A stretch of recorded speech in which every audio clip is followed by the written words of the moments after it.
What's this meeting? What's this meeting about? Hello, everybody. This is our Better Results Faster workshop. Oh, there you are. Yes, Okay. here I am. And so I'm so glad you're all here. I had a little technical glitch, which delayed me a minute, but here you are. We have a few other people that are going to join us, but we are going to jump right in because I've got a lot to cover with you tonight. And I want you to know that this time that we're about to spend together, I actually consider it to be the most important time that I spend with folks in my practice. And so I want you to be fully engaged so we can get the most out of it. We specifically call it the Better Results Faster workshop because the people that attend this, hands down, throughout, no matter how long I work with them, they get the best results in the fastest way. Cool. So I want you to be action oriented tonight. I mean, I don't know about you, but if you go to the gym and there's somebody that is, sweating and panting and they're going for it, and there's that person next to it that's just chatting away and distracting everybody, like who gets the best results, right? The ones that are most fully engaged, right? So please be fully engaged with me tonight so that you get your best results. Okay. And I'm going to start with, I'm going to open up my PowerPoint, share that with you, and we're going to open to a screen that has some numbers on it. And so this workshop, it's all about getting your best results fastest with your health. And so I like to start by getting a 10,000 foot view of our healthcare system is where we're going to start with. So we can see kind of what have we been offered and how well is that working, that kind of thing. So let's go with this here. Let me just make sure I've got our, get it on the slideshow. Sometimes you have to say please to these things here. Okay. I have a direct a problem with technology when my energy is off. Yeah. It just blows up. Yeah. All right. So here you see that we have a series of numbers. And these numbers correlate with, if you ask the question, what is the leading causes of death in America? It answers that question. Who knows what this top number is right here? Yes, Robert. Oh, I'm guessing heart attack. You're exactly right. Heart disease, cardiovascular disease. And how about this second one? Any ideas with that, Pam? Sir? The 606. What do you think it is? Cancer? Yes, you're exactly right. Exactly right. The third one is not as well known. It's diabetes. And the last one is very unknown. And this is not as easy to find, this number. So all these numbers, you can go straight to the CDC, and these are not the latest numbers from this year, might fluctuate. But if you look at the last few decades, okay, maybe cancer and heart disease might flip because they're kind of close, but those are the leading causes of death, right? And then diabetes comes up third. But this number, you can't just do a Google search of leading cause of death and what's the fourth, because you'll see this number is actually not number 4. It's at the bottom. It's a higher number. But this is a number that you have to get by looking at many different sources. And which I did to write my book on grief, to find out, for the publisher, how many people were dying every year. Okay, well, there you go. There you go. Yeah. So in this situation, Dr. Gary Null was the PhD who did this research. And he asked the question, how many people are dying from medical mistakes that were made? And then he said, but not only that, what about the people that there's no mistake. They're following all their doctor's orders, but the side effect killed them. Like, Right. We saved your liver, but we destroyed your kidneys, Well, Yeah. So he just looked at all of those numbers, and just the number for medical mistakes, that number lands number 3. So I have heard people say medical mistakes are the third leading cause of death. But what Gary Null does, which is priceless, is he literally looks at taking the prescriptions exactly as prescribed, following all the doctor's recommendations, and still dying. And so it's this model, the medical model is what he is calculating. What is the cost of lives just from being in the medical model? And of course, that is the dominant model in our culture that we have. Like that, what do you default to when something goes sideways with your health? People are trained, and everything in our culture just sends people in that direction. Well, Like this I did was with all my knee replacements and exactly. I mean, Pam, we're just getting started with you, but the first thought I have with someone that shows up in my office like you is, darn it, why couldn't I have gotten to her 20 years ago? You know what I'm saying? yeah, So, and I it's said the just, same thing. yeah. So I like to reflect on, what are the things that I can do as a practitioner that just get people to have better results? That's why we do the Better Results Faster workshop. And that's why I like to have an overview of where are we starting from here? What are the things that are influencing our healthcare decisions? And it's the dominant model in our culture. It's what our insurance covers, right? So people tend to move in that direction. But it's important because when in 40 years of practice, coming up on 40 years now, these numbers have not changed over all those years. Really? When is enough, right? When is a model that's not working? Why is it still okay that is the dominant model here? So I like to just open with this because we need a better way. Would you agree with me? We Yes. need a better way, right? Yeah. Hi, Sarah, welcome. And so I have done so many workshops and webinars that I have led, but also I've attended. And so when I attend workshops and conferences, somehow when I hear the personal story of the person that's speaking, I seem to get more from their message. So if it's okay with you, I'd like to share a little bit of my background with you and where things have evolved from for me. So let's advance the slides. This is a photo that was taken when I was about 16 years old. That's And you. that's me, yeah. Wow. Bottom right, although the trend that time was for boys to have long hair, and that's come back cycles. At any rate, the story actually starts 3 years earlier when I was about 13. And my dad was an earth science teacher, had gotten to the top of his field, head teacher, but next step was administration. He didn't want to do that. And so a few years before, he had hurt his back and his best friend says, you should go see my chiropractor. So he goes, he has a good experience. And then here he is ready to change careers. And his best friend says, you should become a chiropractor. And so he looks into it as a profession and it totally makes sense to him. So off he goes to chiropractic school when I'm 13 years old.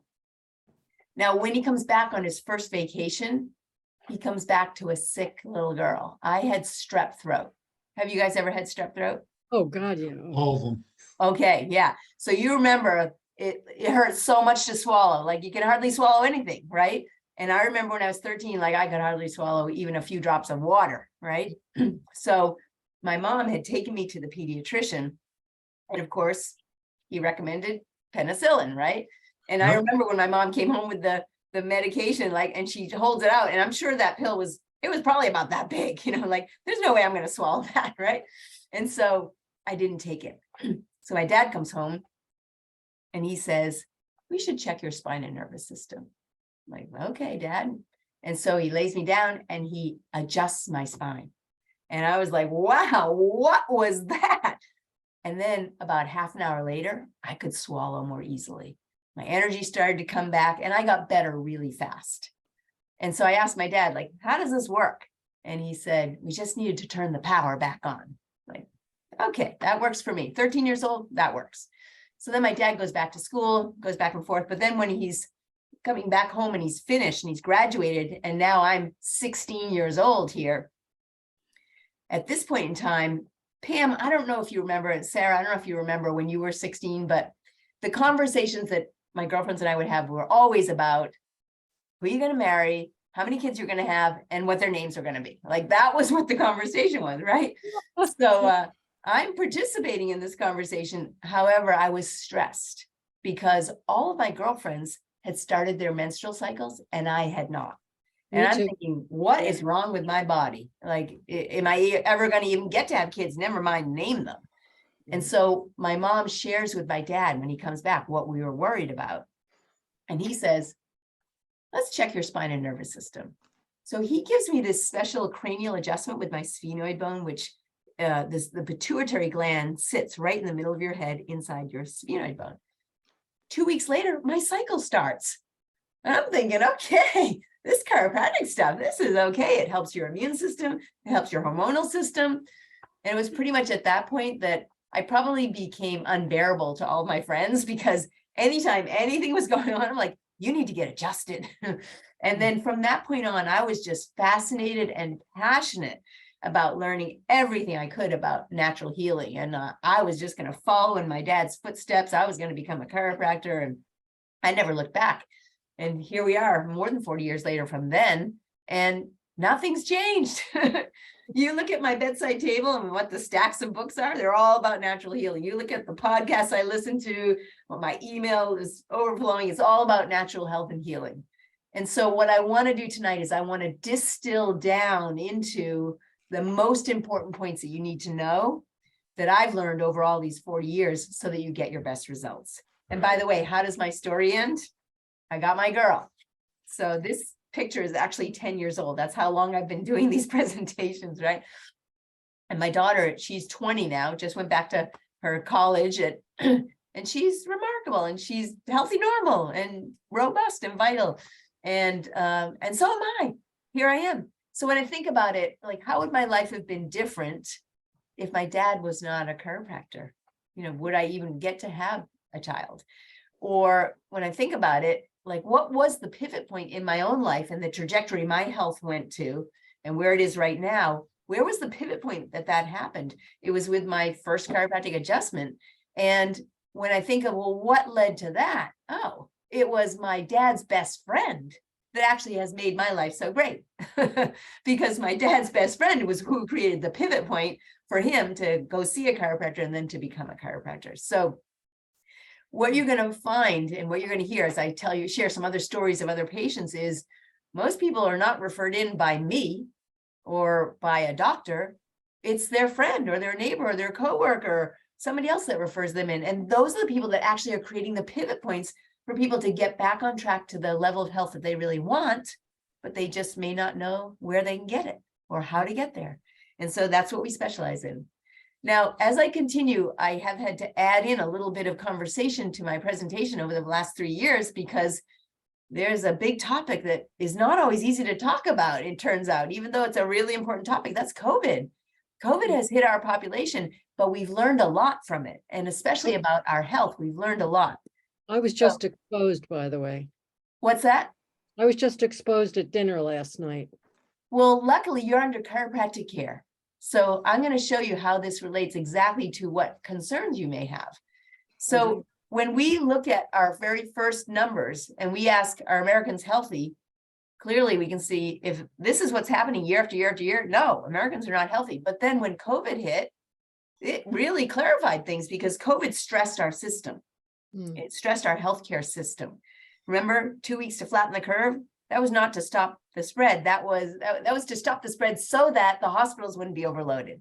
That was the purpose, because our hospital system was so frail that it couldn't handle a bit of an influx of patients. Do you see? So when we asked the question, are Americans healthy? Well, what we saw is that COVID stressed our system.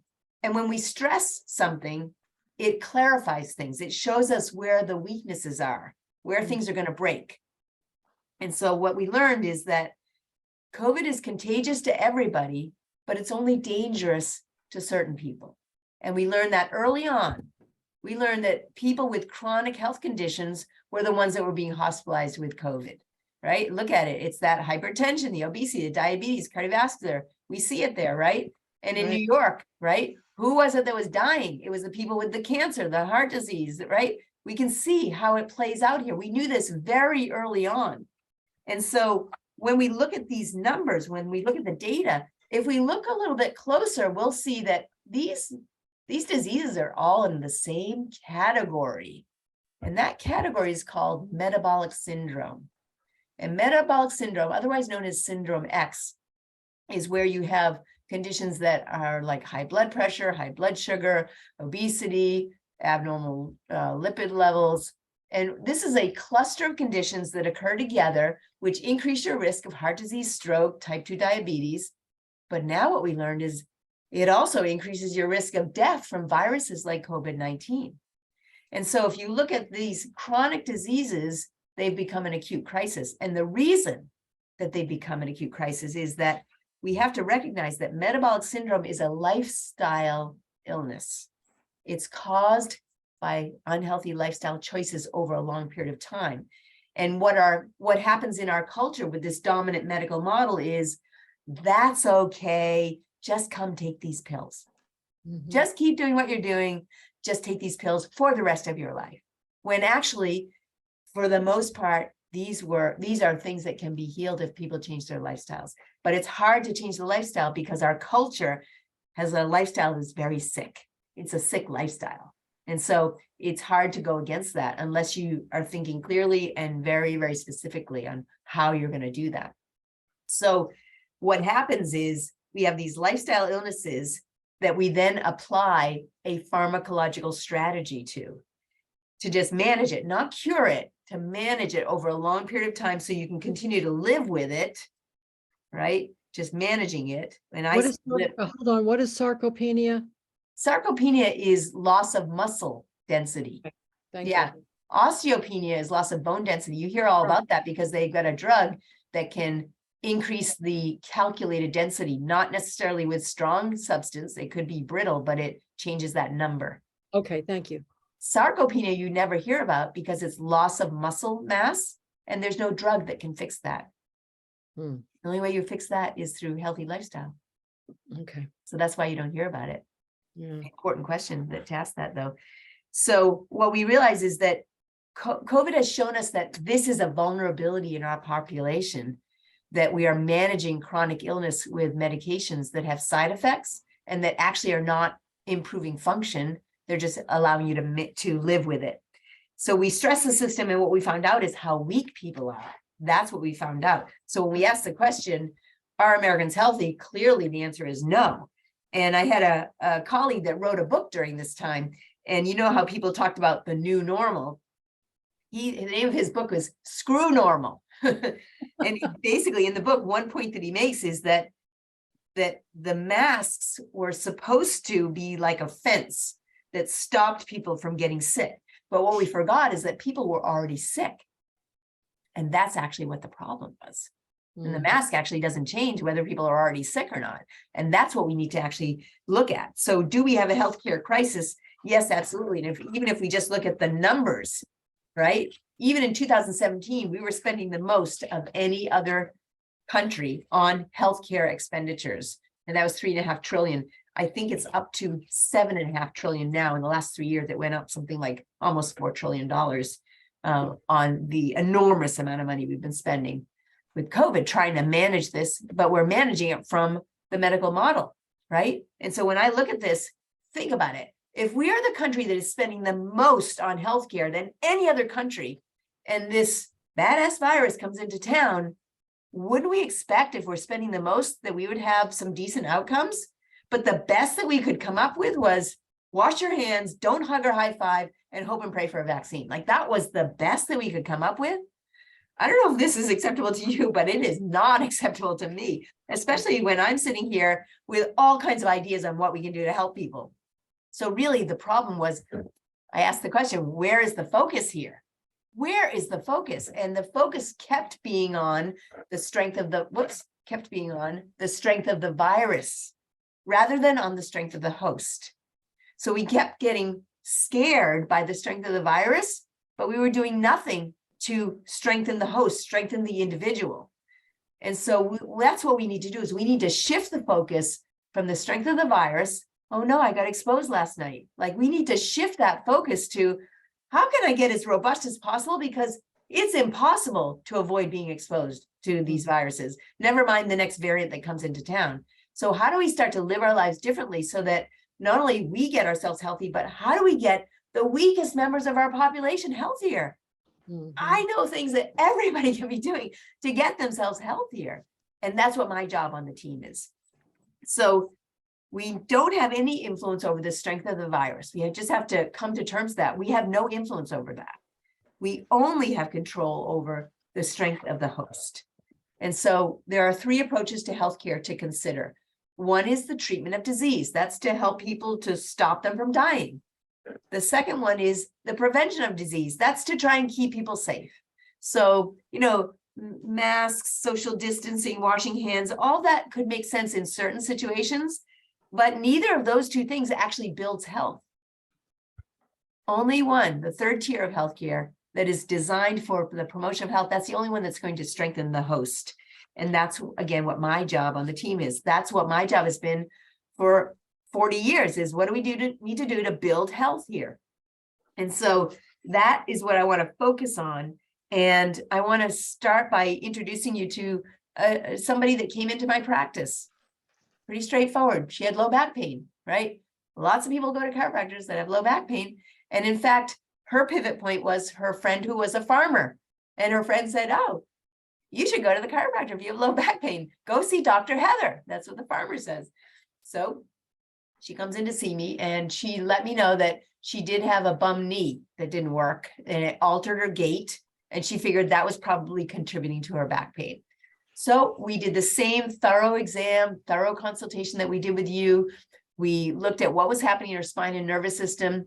And once I studied the results, I did discover that indeed it looked like I could help. So I gave her the recommendations for care, and she said, sign me up, I'm all in. Now, she had every reason to say, I can't do this. She came from Waitsfield to see me. So that's an hour to come to see me one way, right? She was a small business owner. That means, okay, cash flow could be up or down. And if a employee calls out, like, you're the one that steps in, right? So she could have said, it's too hard, it's too expensive, it's too far, but she didn't. She said, I'm all in. She followed all of the recommendations. And a year later, this is what she says: my back feels stronger than it ever has. My low back no longer aches. The ringing in my ears has stopped. My eyes have improved. I'm able to see better at night. I went to my eye doctor. My right eyesight has improved by 1 click. My left eye's improved by 2 clicks. She literally changed the prescription of her glasses while she was under care. She says she was living with chronic headaches, and now they're gone. She was going through menopause, was having hot flashes that would keep her up at night. That has stopped. She had high blood pressure. That was much better. Her primary doctor had her on an aspirin a day and other meds for her hot flashes. She was able to get off of them. What she doesn't mention here is her knee got better. She was able to start exercising. And in 1 year, she lost 60 pounds and 40 inches, right? Yeah. Transformation, right?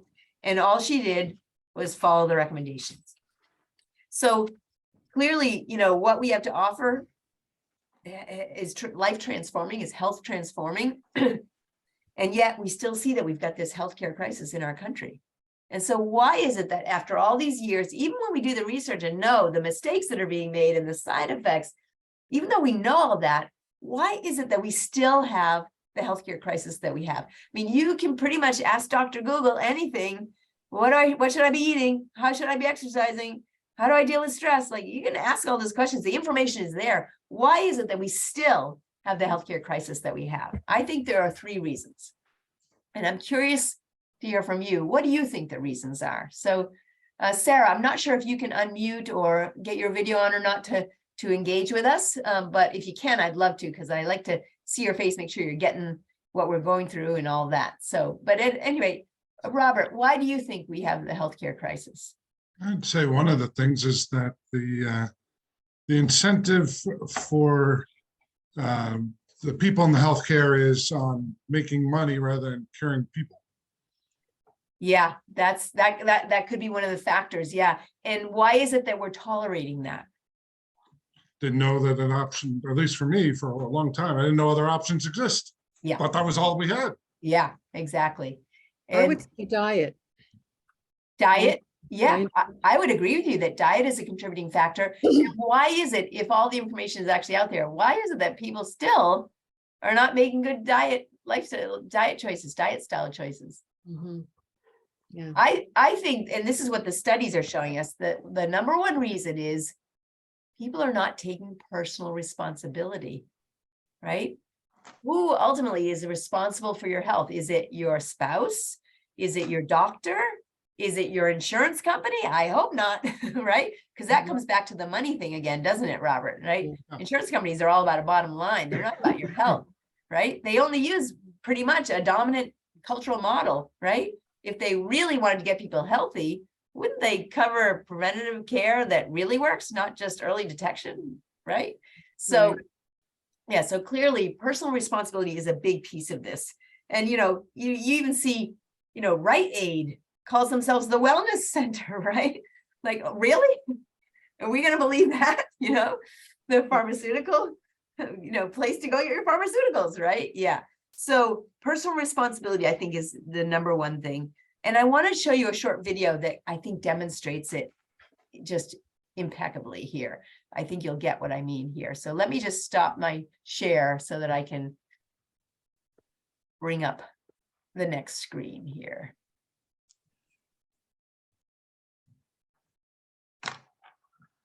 All right, here we go.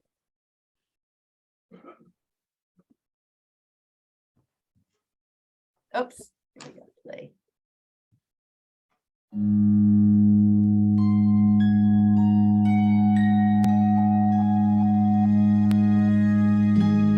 What will your last 10 years look like? Will you be quick enough for a game of tag with your grandchild? Strong enough to embrace every moment?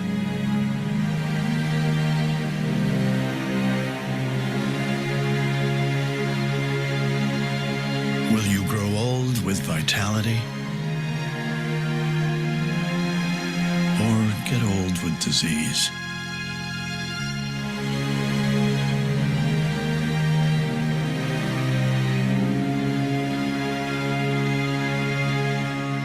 It's time to decide. Change your future at makehealthlast.ca.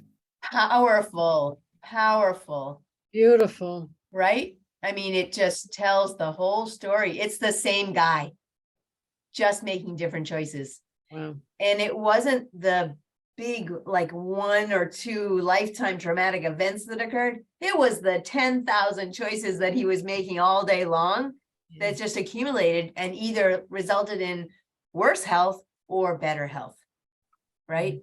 So our personal responsibility is key.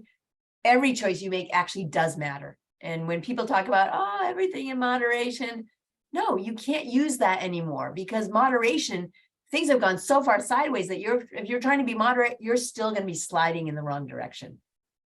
Moderation compared to Laura Ingalls Wilder days, Little House on the Prairie, okay, maybe we had, I don't know, what was it? Maybe half a pound of sugar a year that people would eat instead of what it is now, right? Moderation now? No, you're already moving towards diabetes.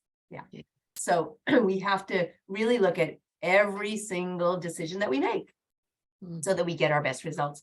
Now, there is another reason that we are having the healthcare crisis that we have. And the second reason, the screen again. Oh, hang on a sec. Just want to stop this share. I want to bring it up a different way. All right. That'll get us there. So the second reason, let's advance it, is having a misunderstanding about what health actually is. People have their own premises about what shapes their health. Like your premise before you knew any more, Robert, was, oh, if I'm sick, I just go to there and do that, right? You just had a certain premise, like that's what we do. And even the way you thought about your health also might have been shaping whether you took action or not. So our beliefs are going to shape our behaviors, and our behaviors are going to shape our outcomes. So when we look at our beliefs about health, that's going to help us understand why we might have made decisions that we made, and why other people are still making decisions that might not be building health, but they just didn't know, or they didn't know they needed to. So here's the key. This is how people think about health, I find. They think it's 2 things, either sick or healthy. Like it's a toggle switch. Like, all right, well, on Sunday, I was feeling pretty good, kind of partied a bit over the weekend, but I was feeling okay. But then on Monday, oh, yeah, I did not feel so good. And then Tuesday, I was really sick. And then Wednesday, I started to feel a little better. And by Thursday, I was healthy again. Yeah. People talk about health that way, as though it's a toggle switch. But what they're missing is that there's a third zone here. There's the sick zone, there's the healthy zone, but then there's the not sick zone in the middle. And the problem is that many people I would say the majority of our population, is calling the not sick zone the healthy zone. But it's not actually robust health. The not sick zone is also the not healthy zone.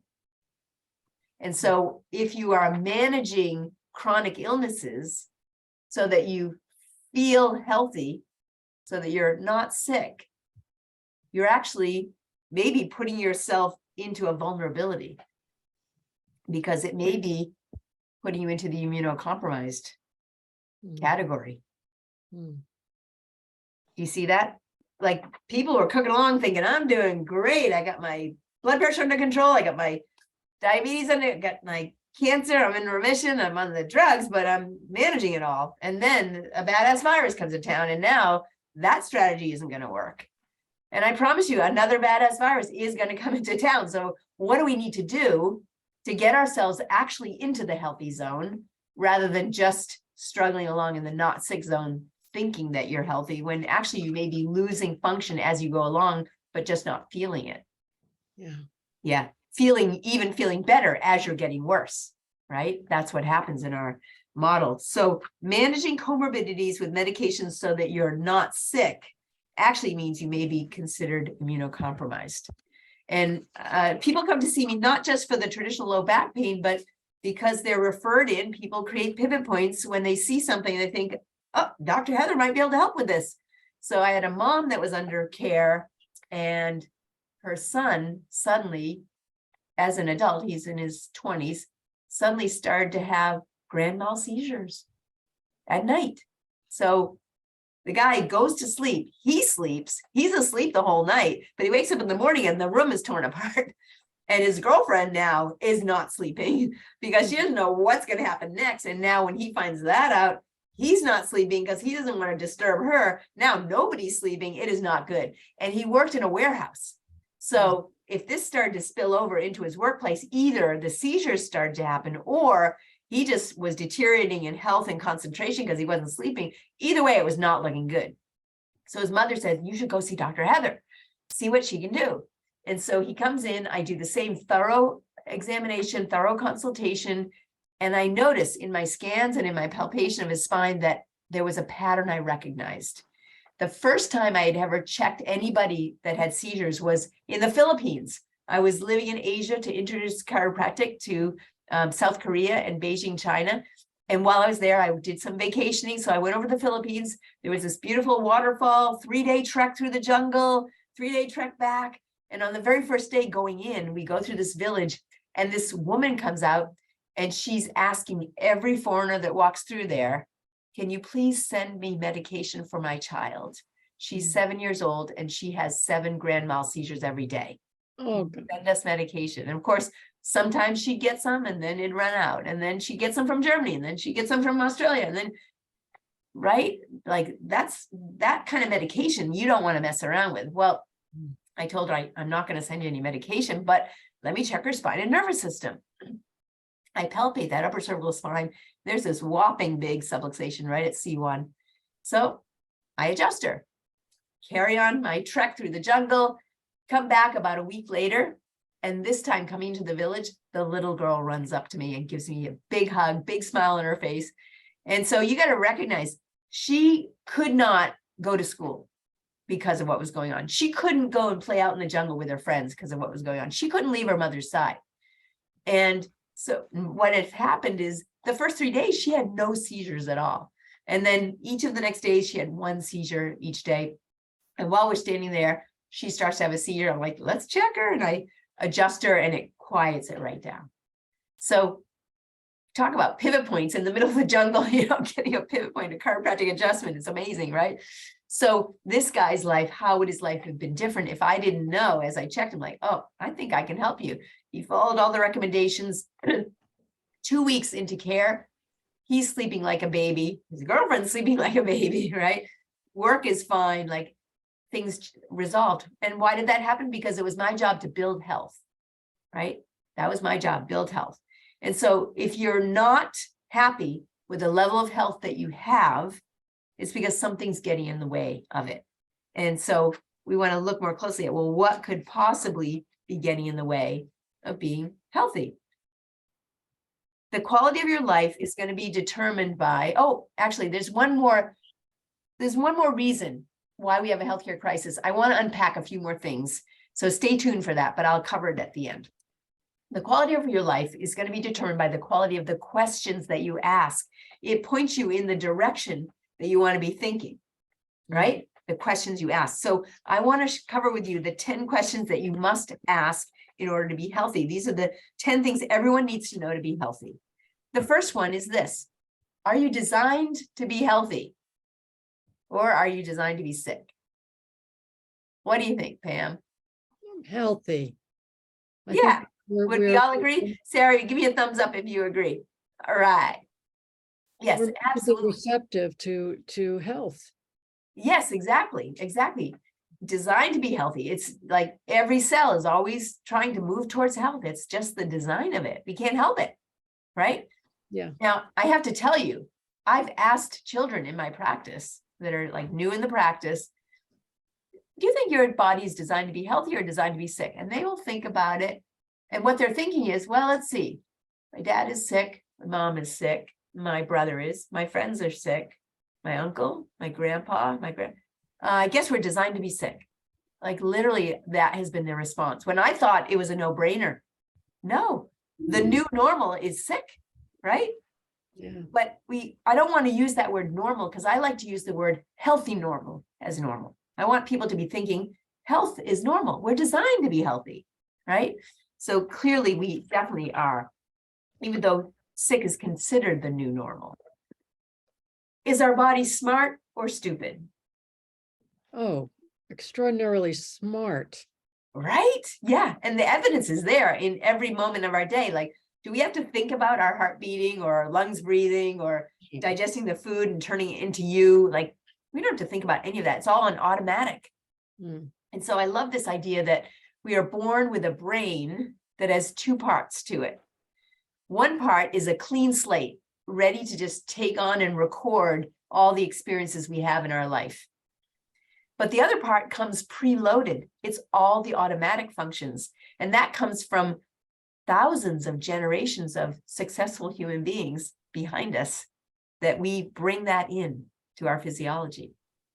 And if we didn't bring it in, it's because it wasn't a successful strategy. So what we brought in are all the things that were successful strategies over all those 3,400 generations that come before us. Our bodies are smart. They're designed to be smart. Most people will agree without thinking about it much. Yes, of course, your body is smart. I'll tell you one of the best examples I can think of, two, actually. First one is fevers. What is the purpose of a fever? Destroy bacteria and viruses. Yeah, fight an infection. Exactly right. Yeah. And most parents will know the answer to that as well. And they'll be able to say in their own words that. What is the first thing that most parents in our culture do when their child gets a fever? Aspirin. Tylenol. Yeah, exactly. Yeah. And I'll tell you what, you might say it came from the pediatrician, but actually it probably came from the commercials, right? Children's Tylenol, right? Programmed right in, right? So, oh yeah, Johnny, your body is so smart, except right now it doesn't know what it's doing. So here, take these pills because I'm really scared that your body does not know what it's doing right now. You see? So the question you're asking, if at that moment you ask the question, okay, wait, is the body smart or stupid? Take a breath. The body is smart. It must have a reason why it's doing this. Now, informed pediatricians actually have a motto that they use about fevers, which is 103 by 3. 103 by 3. And that means by the time a child is 3 years old, it must experience a 103-degree fever or higher, so that its immune and neurological systems can coordinate so that for the rest of their life, they have an efficiently functioning neuroimmune system. Mm-hmm.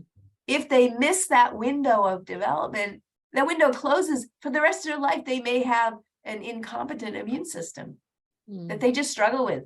But they look around them, everybody else is struggling with this too. I guess that's just normal.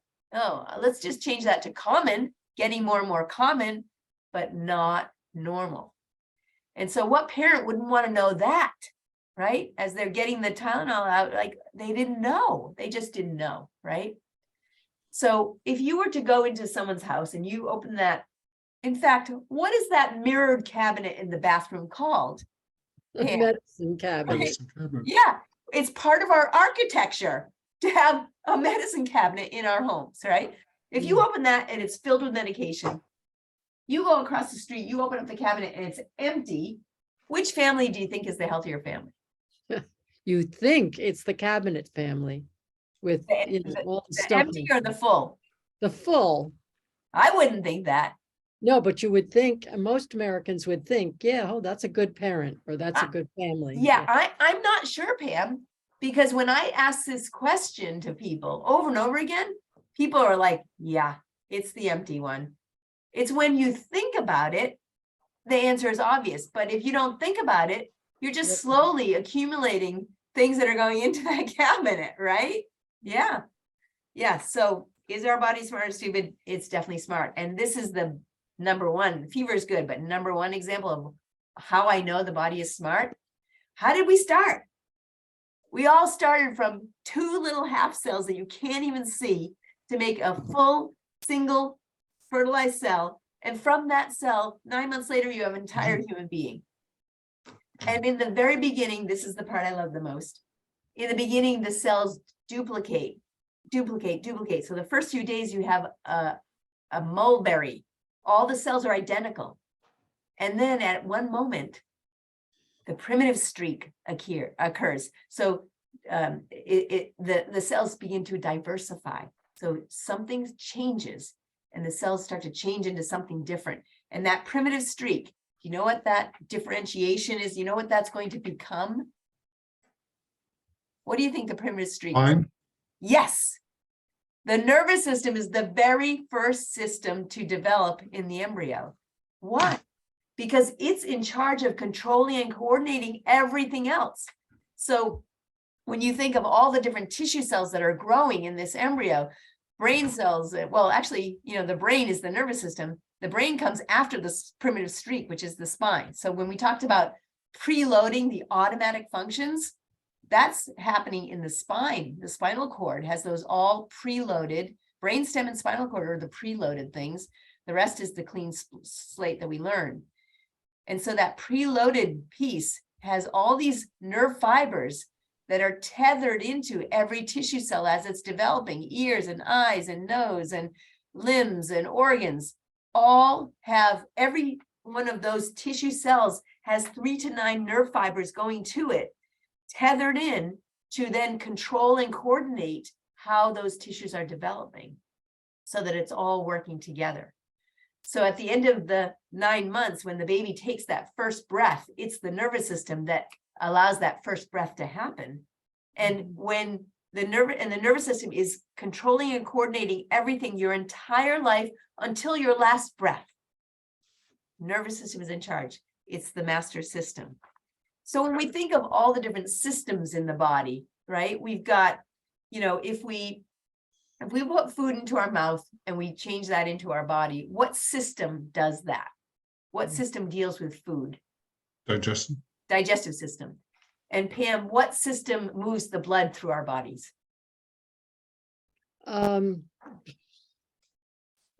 You have to tell me. I don't remember the. Circulatory, right? Circulatory, right? Circulatory system, exactly right. Yeah, it comes to you. hard Betsy, day. yeah. Yeah. Okay. How about Pam? How about this one? What system deals with infections? The immune system. Exactly right.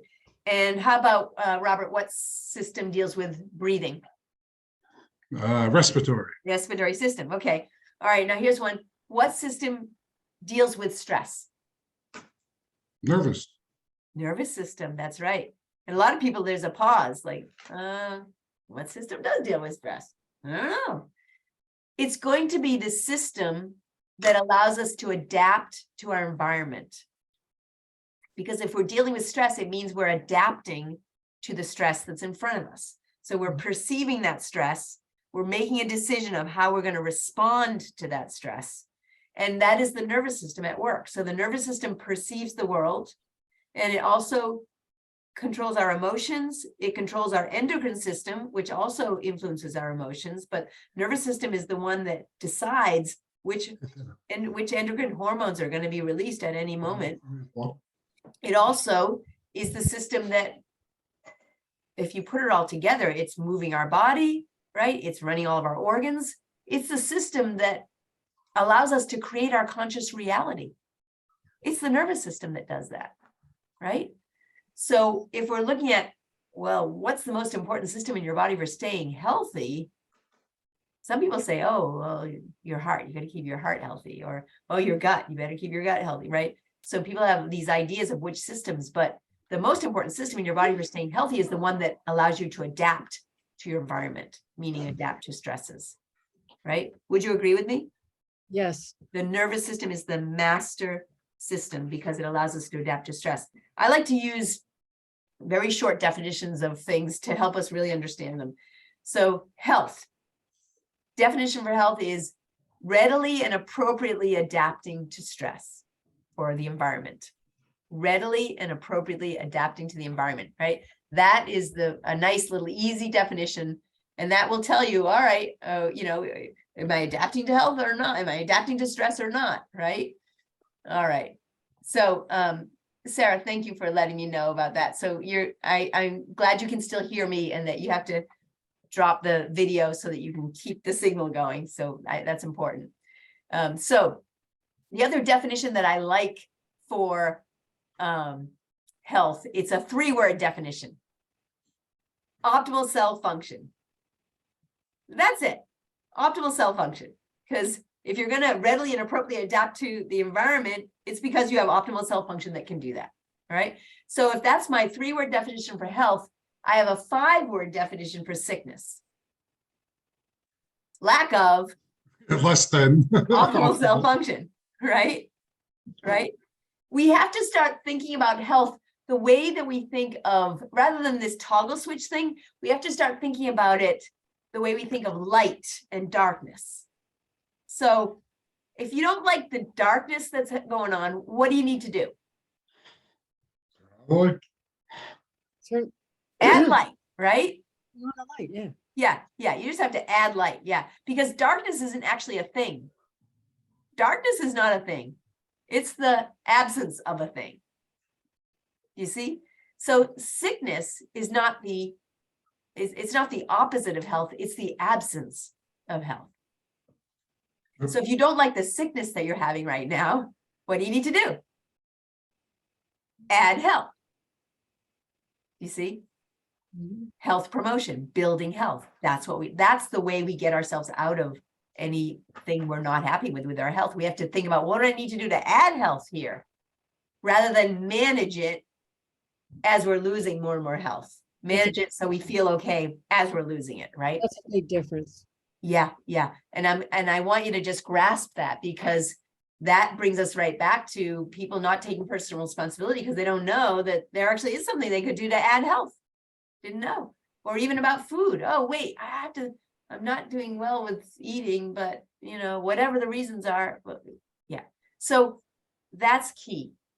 Think about it this way. So if you're not happy with the level of health, if you're not experiencing optimal health and that's what you want, then there's only one reason why that's happening. Something is interfering, because we're designed to be healthy. And what could be interfering? It's only 2 things that could be interfering. You either have toxicities or deficiencies. You either have not enough of the good things or too much of the bad things. And as soon as we reconcile what that is, boom, your body goes right back to moving towards health. And so that's what my job is. So let's look at this nervous system here, and let's unpack it a little bit here, because I really want you to grasp it. It gets overlooked so much. This is the simplest description of the nervous system that I know. The safety pin cycle. So the safety pin cycle means we have the brain cell that has to send the messages down to the tissue cells, and then the messages have to get from the tissue cells back up to the brain cells. If you have a complete cycle where the brain is sending information out and getting information back, that's a healthy nervous system. That means you get to be healthy. But if there's anything that interrupts that cycle, then we're going to start to see breaking down of function in the body. So the nervous system, just think about the safety pin cycle, and then you will totally understand the nervous system. That's, Wait, Dr. nervous- Rice, so Yeah. am I right in understanding, okay, the signal can be going great from the brain to this spot over here, but not so well over here. And that's why some, I have health in some areas and not health in others. Is that true? it's partially true. And the rest of that is that the signal may not be coming from the part of the body up to the brain accurately.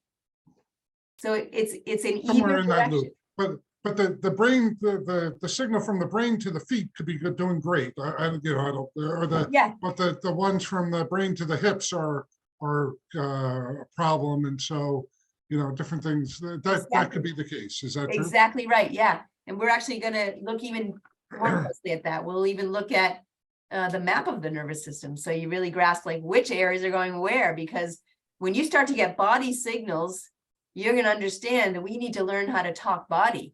So we need to ask the right questions, but we also need to listen so we can get what the answers are. And we have to learn how to speak body. So let's unpack this a little bit. What protects our nervous system, right? If you want to be healthy, you need to have a healthy nervous system. If you want a healthy nervous system, you need a healthy spine. The spine is what's protecting your nervous system, and it protects your spinal cord the same way the skull protects your brain. So the skull is the helmet, and the suit of armor is the spinal column. Okay. And so we have these different parts of our spine. We have the neck, which is called the cervical spine. The thoracic spine is where the ribs are attached. The lumbar spine is the low back that sits on top of the sacrum. And then you have the pelvis on either side of the sacrum. Looking at it from the back, straight is strong. I want you to just capture that image. Straight is strong. If we had a drinking straw that was straight, you put some pressure on it, it's going to be able to withstand a certain amount of pressure. If you have one of those drinking straws that has a little kink in it, you know, convenience. I don't want to bend my head forward, right? Right? You put pressure on that, boom, right? It gives out right away. And where does it give out? Right where that kink is, right? So looking at it from the front, straight is strong. We want to remember that. Now, what I want to do is I want to actually just have you, I'm going to stop this share so that my screen is big, and then you can see up close here a little bit more. So straight is strong when we look at it from the front. When a baby is born, its spine is actually in a C shape. It's the easiest way to fit a large thing in a small space, right? But as soon as that baby is born and it starts to deal with gravity, all of the senses pretty much are on the head. Eyes, ears, nose, mouth. So the part of the body that baby wants to figure out how to deal with is the head first. So the baby is going to start to pick up the head as the very first thing. And as it picks up the head, it develops this reverse curve. We call it a secondary curve in the cervical spine, a forward curve. And then once that baby starts to see further and further away, it wants to get to those things. So it starts to figure out how to manage the rest of the body. And so it starts to creep and to crawl and gets up on all fours. And when it does that, it drops the belly down. Now it's developing the secondary curve in the lumbar spine so that by the time the baby is ready to then sit up and sit up on its own, walk, you know, stand, walk, it has these beautiful forward curves in the neck and in the lumbar spine. And the reason that these are here is because these are the shock absorbers. So from the front, we still want to say straight is strong, but from the side, the curves are the spring in the spine. And we want to have good shock absorbers. We want to have spring in the spine. So for the entire life, until you take your last breath, the healthiest way to hold your spine is going to be forward at the neck and forward at the waist. And yet, look at our culture. A typical day in the life of our culture is maybe sleeping in a bad way, maybe falling asleep on the couch, right? You wake up, I'm late, time to go to work. You're looking down at your screen, your handheld device that catching up with what your friends are saying about you. Oh no, right? Oh, I'm late for work, right? Rushing to work, rush hour, driving through rush hour, and get to the office. Hey, Joe, how's it going? Oh, deadlines. Oh, I forgot about that. right? And then you're at your workstation and you're, by the end of the day, you're sitting all day and you're exhausted. You should have been a puppeteer. This is great. Go ahead. Right, yeah. This is, I have to still work on ventriloquism. Yeah. Right, but basically we see that by the end of the day, we've got this C-shaped curve. And by the time that person gets home, they're exhausted because they've been sitting all day, right? That's exhausting. And the next thing you know, they're going to sleep too late, whatever. And they've just, you're exhausted. So they're just going to sit and with their laptop or their handheld device or the big screen that they paid lots of money with the how hard they're working to get the big screen, right? We just see how the stress accumulates. And when you're stressed, you will go into fetal positioning. Fetal positioning is a protective posture. The reason why fetuses, babies are born with a C shape is it's a protective posture because they're very vulnerable. But as soon as they start to get more mobile and move their bodies, they want to be upright. We come out of that fetal positioning unless something frightens us or scares us, or then we go into fetal positioning. So fetal positioning should be for the few times in your life when a true life emergency threat is happening. But other than that, yeah, well, okay, maybe when your brother's beating you up, okay, fetal positioning, that works, right? Yeah. But I just want to make a point that we have so many stresses all day long, like the 10,000 healthy choices you should be making, you've probably got 10,000 stresses that you have to be managing at the same time. And so at the end of the day, when our bodies are going into fetal positioning, it's a sign that we're in stress physiology. And if we're in stress physiology, well, I'm going to show you what happens when you're in stress physiology. We'll look at that in a minute, but I want you to see how this accumulates. So what if there was something we could do to help to just start to reconcile that? What if we could actually remold our spine at the end of the day so that we could reinforce that healthy curve? And that's what I want you to do as your exercise for preparing your spine for sleep. On your next visit, we'll give you a handout that gives you the details, but essentially the idea is, well, first I have to back up a little bit. So if we look at in between the vertebrae are the discs, and the discs are spacers to keep that hole the right size so the nerve has room to breathe, right? The discs can change their shape, so they're malleable. The bones don't change shape in an instant, but the discs can, which is why we have that mobility. I'll tell you what, the spinal column would probably do a better job at protecting our spinal cord if it was one solid tube of bone, but we wouldn't be able to move very fast, right? So Robots. as Yeah. a species, we probably wouldn't have lasted because we couldn't get food, right? So we have the mobility that gives us the advantage, and we still have the protection. So it's an amazing design, the spine. So the discs are malleable and they can change in their shape, but they also change in their texture. So when you're sedentary, the discs will harden up, and they'll harden up in the shape that they're in. So if you have been working all day, and the end of the day, oh, you're exhausted, you're just gonna go on the couch, relax. Oh, I'm gonna go to bed now, right? All the discs being sedentary have hardened up, and it just keeps reinforcing this stress posture all night long. It keeps the brain firing in stress mode.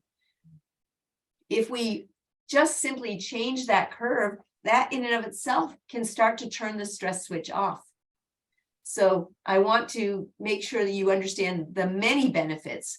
One benefit of doing this exercise is to start to remold if you've lost that curve. And if we lose that curve, remember, that's where we get the jamming, and that leads to degenerative change. So if we restore the curve, we can slow down and stop that degenerative change. And that applies through the whole spine. So the way that you do the exercise is you first have to get the discs mobile before you do the molding. And the way you can do that is you're just going to sit on the edge of the bed and you're going to turn your neck and then let the rest of your spine follow. And then you're going to turn your neck the other way, let the rest of your spine follow. So you're rotating with the neck first, back and forth. You don't have to do it vigorously, not at all. It's just the movement itself that's important. Keeping the spine neutral and just turning the head.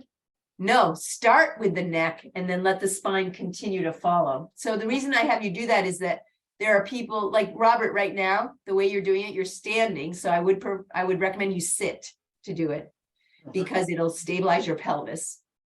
right? So you're going to start by sitting to stabilize the pelvis. And then when you turn, you're going to turn your head first, because many people will do this. Like, I'm turning my spine, my waist. I'm not turning my neck at all right now. You Right. see it? My neck is not moving, right? But if I turn my neck first and then follow with my spine, now I've got a twist through the whole spine. And then I'm going to turn here first and then let the rest of my spine follow. Okay, so just you'll get the handout, so you'll see how to do it, but just 20 rotations back and forth. And again, you don't have to be vigorous with it. You just need some movement back and forth 20 times. That gets the disc malleable, kind of like kneading bread, gets it malleable. And then you're going to do something that's going to mold the spine. So the do-it-yourself version is you're going to take a towel. I'm going to show you with this little hand towel first. So you're going to take a towel and you're going to fold it in so it has a space down the middle. Mhm. And again, you'll get a handout that'll explain it all. And then you're going to just roll it up really tight. And so when you're done, you're going to have a towel that is soft in the middle and firm on either side. So the softness in the middle is what's going to cradle your spine. I do And that you- with my pillow. Yeah, but you want to, there's certain dimensions. So you'll see on the handout the dimensions. So you want to have a small one for the low back and a big one for your neck. Okay. Yeah, because we want to actually restore the curve in the lumbar spine too. So then once you've done your twists, you take your towel. I like to just put rubber bands around them and just keep using the same towels. And then you're just going to lay down with it underneath your neck, on your back, on the floor for about 20 minutes.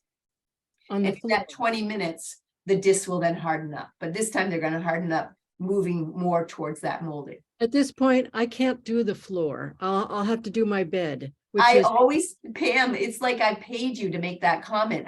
My next statement is, and then I have people that say, I can't, you haven't seen my floor. It's too cold. I have a dog. I can't get it, whatever it is, right? So yeah, so if you can't do it on the floor, do it in the bed. It's just that the bed is a little softer, has a little bit more give to it. So it doesn't work as well, but it's going to work better to do that than to yeah, not do I it have at all. a pretty hard bed, so it might work. Yeah. Okay. Yeah, and then the other thing I will tell you is some people, and both of you may be in this category, there's a lot of rigidity in your spine. And so it may be uncomfortable using those towels. And especially Robert, knowing what I know about your spine, there are two things that I'm going to recommend. And Pam, you might want this as well. There are little pillows that have a hand pump to them. And you put the lumbar decompression pillow under the lumbar spine, the waist, and you put the cervical, they call it the neck vitalizer. You put that underneath the neck and the upper back. And then you just use these hand pumps and you blow up them with air. And as they inflate, they will just start to mold the spine. And you just do it to your comfort level. And then the next night you add an extra pump to it. And So then the even next with one, an extra pump. scoliosis in my lower lumbar, I can adjust it. Especially with scoliosis, it's going to be, it's probably going to work better than the towels. Mhm. Yeah, because it's using air. So it's going to be able to mold to your spine. Yeah. And then I have some people that they're like, oh, it's when I want to go to sleep, I want to go to sleep. I don't have 20 minutes to do that. Right. Okay, I've heard it all.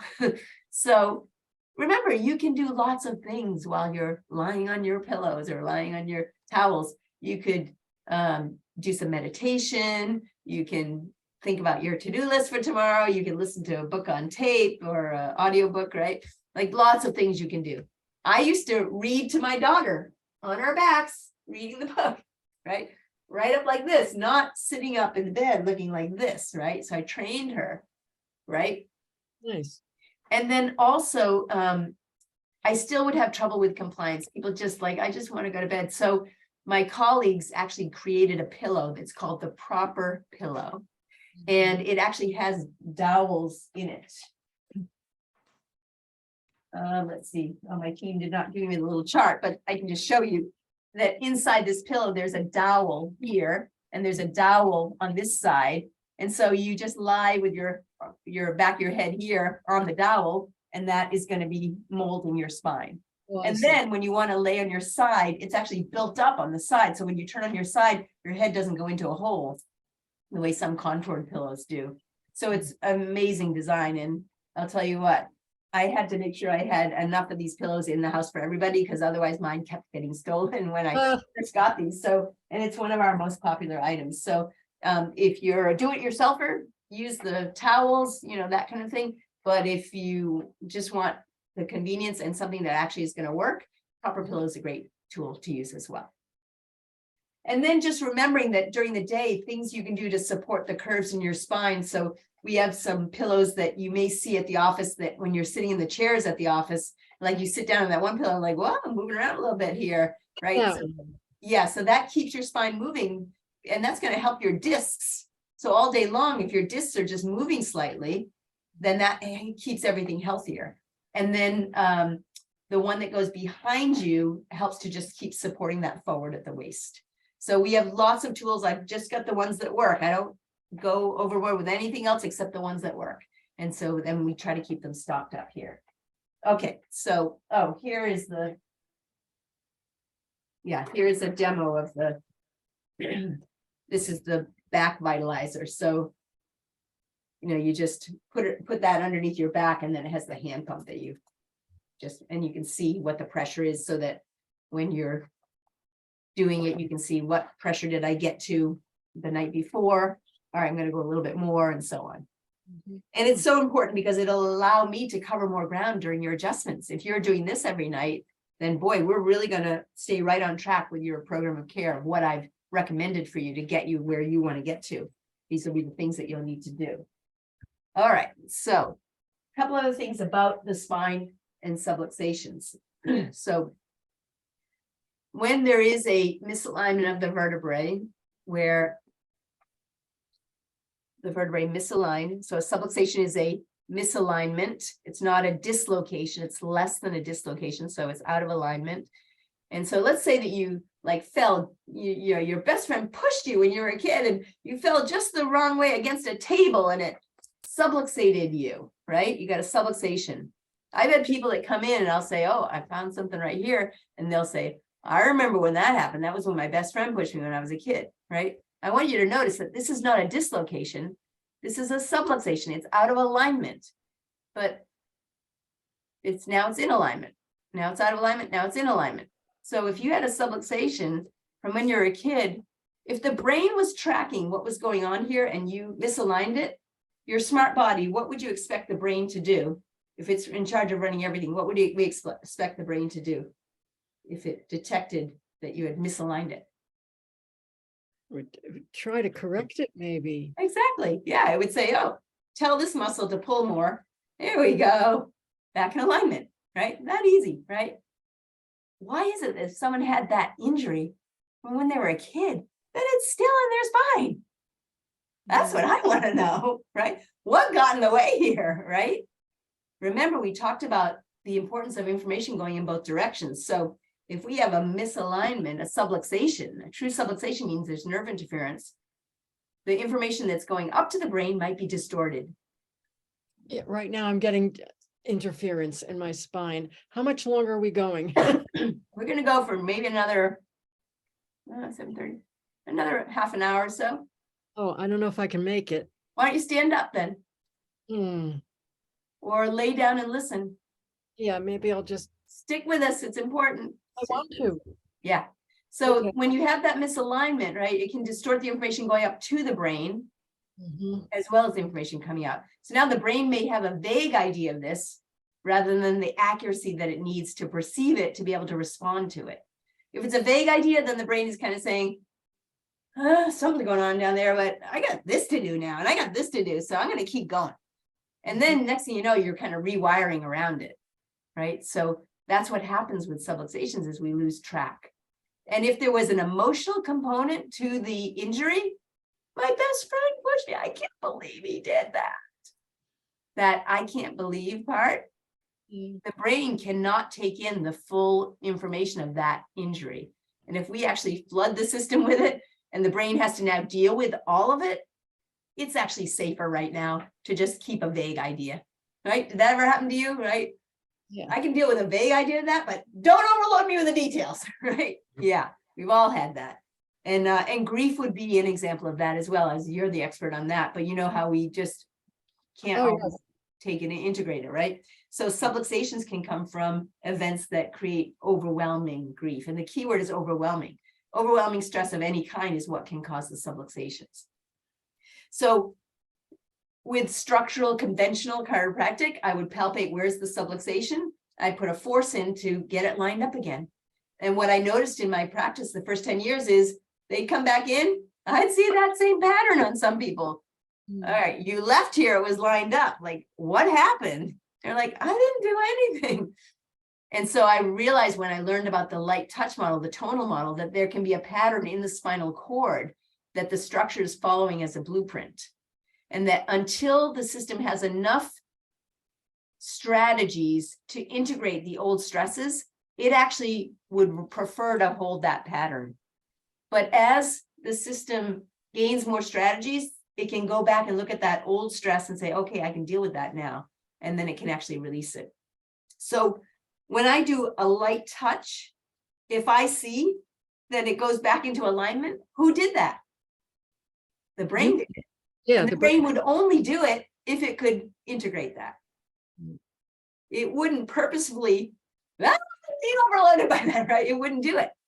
It would do maybe a little if it could, right? And so that's why I love the light touch work, is because it's the brain actually learning to run the body and integrate those old stresses, overwhelming stresses more successfully and in a healthier way.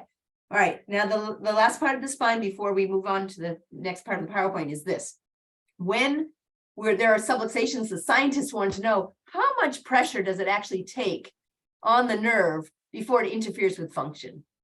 They found out it only took the weight of a dime Oh my goodness. Really? resting on the nerve root for just 30 minutes caused a 60% loss of function. So can you imagine you have a stomach that's only functioning at 40% because you're subluxated? You may not even have any pain here. That was the other thing that they found out, is that much pressure might not create any pain. You got 40% function. All of a sudden you get that corrected. Now you've got 60% more function in your stomach, right? From clearing the subluxations. But what we'll tend to do is we'll live around it, right? Oh yeah, I used to love spicy foods, but yeah, can't really manage those anymore, right? So then you live around it. Yeah. Meaning when we're subluxated, we're less adaptable. And that means we restrict our life. So as our spine gets restricted, our life gets restricted because our function, we're not as adaptable. True. The scientists also wanted to know, if that muscle that's holding that joint is locking down that joint and spasming so it can't move, what happens to that muscle over time if it has to hold that pattern a long time? Because the muscles were designed to contract and relax, right? They found out that if you held that subluxation for more than a week at a microscopic level, the muscle became fibrotic in nature, meaning it started to turn to gristle because it can do a better job as gristle to sustain that than it can as a muscle. So within a week, it would start microscopically, it would start to turn to gristle. And then the other thing they looked at is, well, what happens to the bones if you have prolonged uncorrected subluxations? And so what they found is, here's the healthy normal. Bones are smooth, discs are healthy, nerves are robust and strong. Then we start to get some inflammation in the disc. We get compression from the subluxation and the spasming, and the nerves might get some pressure on them. The edges of the bone, if this persists, will start to get a little bit roughened on their edges. And then if that persists over time, we start to get the bone spurs. And then we can see the disc could be herniating out, putting pressure on the nerves. Look at how these nerves are getting to be scrawny here, right? And then over time, the bones can fuse and the disc can just get all dried out, and those piddly little nerves, what do you think the organs look like that those nerves are in charge of controlling? They may be getting withered as well. So I show you that because the scientists said it only took 2 weeks of having an uncorrected subluxation where the bones microscopically started to move towards bone spurs. Yeah, powerful information, because when people ask me, how often should I get adjusted? I'm feeling pretty good now. how often should I get adjusted? I said, all right, we got to look at what your scans show us, how long you're holding your adjustments, as well as what kind of stresses you're under and how you're adapting to that stress. And then we're going to go to the research and ask you, what are your goals? If your goal is, I don't want any of that degenerative change, okay, you want to get checked at least every 2 weeks. If your goal is, I don't want any of the gristle, okay, you better get checked once a week. And if you still are having trouble where you're not holding your adjustments long enough, then we'll recommend it more frequently based on what your needs are. But it helps us to answer that question based on what your goals are. But again, what questions are you asking? If you're not asking, how do I reach my goals, right? I don't even know what my goals are. What are my health goals? I haven't taken any responsibility around that. I'm just watching the commercials. They're telling me what to do, right?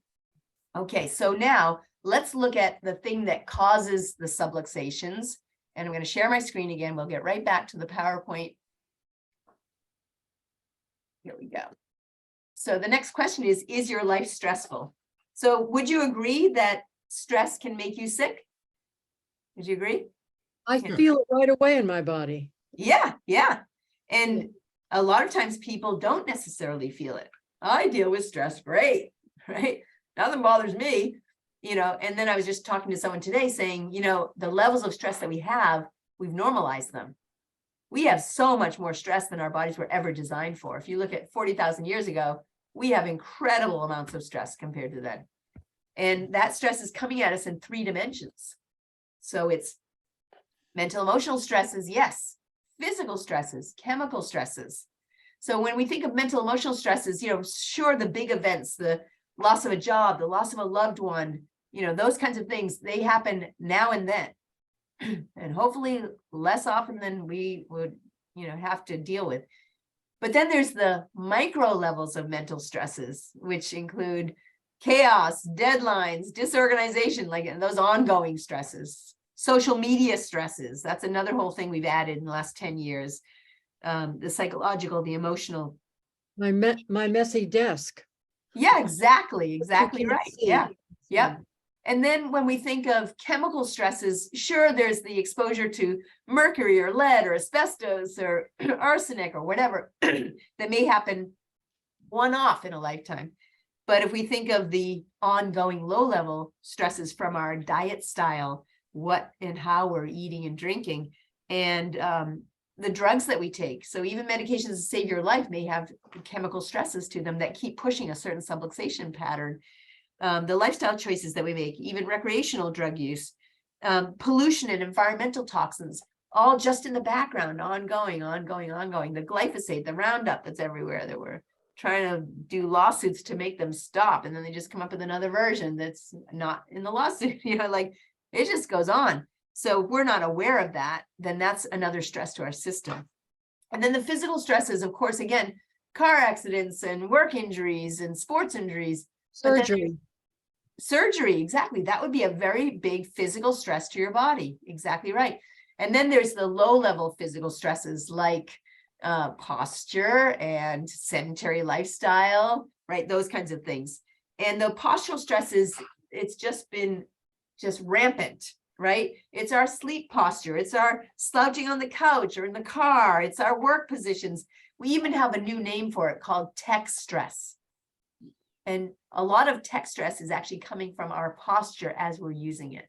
We are finding something called digital dementia, that we're seeing the earlier and earlier signs of dementia correlating with bad posture.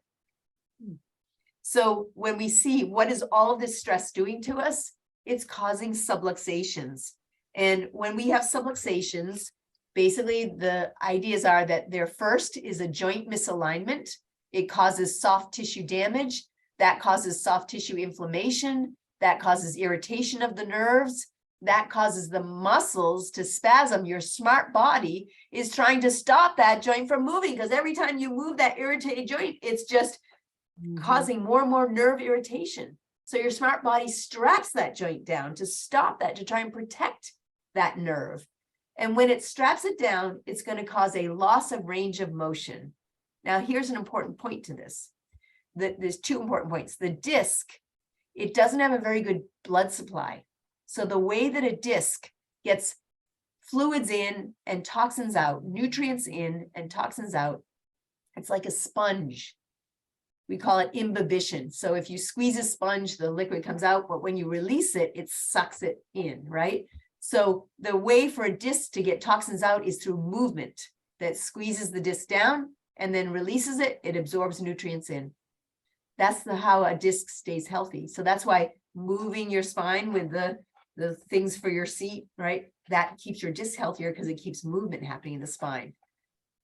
When there is movement in any joint, we have something called mechanoreceptors that carry that messaging up to the brain to tell the brain that there's movement happening here. Like, you know, I can look at my finger and see that it's moving, or without looking, I know that it's moving because the mechanoreceptors are sending the signaling to my brain to tell me movement's happening there. Movement is how the brain tracks where the body is in space, and it's called proprioception. Right. So if you have a joint that's still for a long period of time, there's no signaling going to the brain kind of loses track of what's going on down there. As soon as you move it, it starts to get signaling again, so it has a clearer image. And so when we lose proprioception, we're losing the brain's capacity of knowing where the body is in space. And that may happen in a small area, or it may happen through a large area. So Robert, when you said, oh, maybe you don't have a good nerve supply to the hip, but you do have a good nerve supply to the feet, it also goes in the other direction. Does the brain have a clear neural self-image of the body in that area so that it can then respond to it appropriately when it's being stressed, whether it's from gravity or movement? That's a stress, movement, right? We want accurate information going in so we can respond out accurately. So like a hammer, if you hammer a hammer over and over again, the hammer will get worn down. But the muscle that is doing the work should get stronger if the brain is accurately assessing what's happening there. There's more demand, I have to build muscle there. There's more demand, I have to build muscle. Living systems actually, if they respond to stress in a healthy way, get stronger from it. So when we lose proprioception, we do something over and over again. That's when we get these repetitive stress injuries that should not be happening. They're happening because the brain just has a vague idea. It's not knowing when to stop or when to just alter yourself a little bit so you can accommodate that, right? So it's so important that we have a clear neural self-image so the brain can then adapt to whatever stresses you encounter. So that is key, that loss of proprioception, because that also does another thing. I don't know if either of you have ever had the experience of, like, when your children were young, or even your child is still young right now, Robert, and Sarah, you take care of lots of youngsters. You know, if you went to the fair, if you went to the Champlain Valley Fair, crowded, busiest day, and you got your little one right by your side, and suddenly they let go of your hand, and now you're looking around like, where's my kid, right? You go totally into a stress response when you lose track of what's happening there, right? When the brain loses proprioception, it will go into stress mode globally, global stress mode, not just, I've got some irritation in that area, I'm stressed in that area, global stress mode, because it's loss of proprioception.